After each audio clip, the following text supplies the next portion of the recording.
Isa ka rin ba sa gumagamit ng text to image, image to videos na AI? So if yes, so magdiwa tayo ngayon kasi nilabas na ng OpenAI yung matagal nang hinihintay. It's been since February, 9 months yata, 9 months na nga.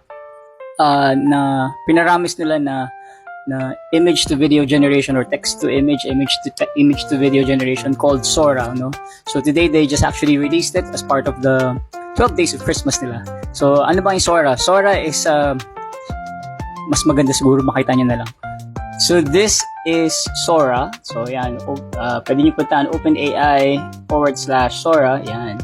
So this is ito yung mga image, ito yung mga videos na nagagawa ng Sora. According to them, so pakita natin yung mga ibang examples ng mga videos. Ayan. Sino ba hindi mayaging excited dyan, no? Like this. Like this. Like this. I mean, like this. Like this. Sobrang legit. I mean, yung imagination mo na siguro yung limit, no? So ang maganda sa kanya is madami siyang features, yung pwede kang mag-remix, replace, remove, reimagine, pwede kang magkaroon ng isolation ng frames. Madami silang pinaramis, no? So yan, pinapakita ko na yung mga features and capabilities niya. Pwede kang mag-sequence sa timeline, pwede kang mag-trim down, mag-loop, pwede kang gumawa ng 2 videos. So it's part natin to. So ito yung part ng so if you're a subscriber of ChatGPT Plus, it's part of the ChatGPT Plus. Limited nga lang yung kanyang video generation, pero if you're in the Pro plan, mas malaki yung credits mo for video generation, no? So ano ba yung use cases ng Sora, no? Or use cases ng mga ganitong klaseng technology? So madami rin naman.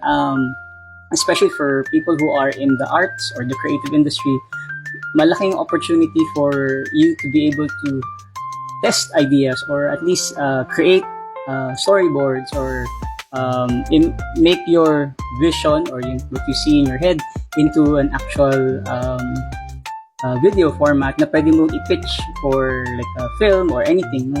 So, or pwede kang gumawa rin ng mga short films na pwede mo i-post sa YouTube. Pwede mo i-monetize yung mga yan. So madaming applications, pwede mo combine pa nga ibang AI tools like yung Suno for music, 11 Labs for narration, and ito yung video for yung Sora for video component. So many use cases, no? I think this is going to open up a lot of opportunities for many creative people. So I hope you guys check it out and excited ano yung magagawa ninyo at magagawa ko rin, no, for using Sora if you are a ChatGPT Plus or a Pro subscriber. I'll see you guys!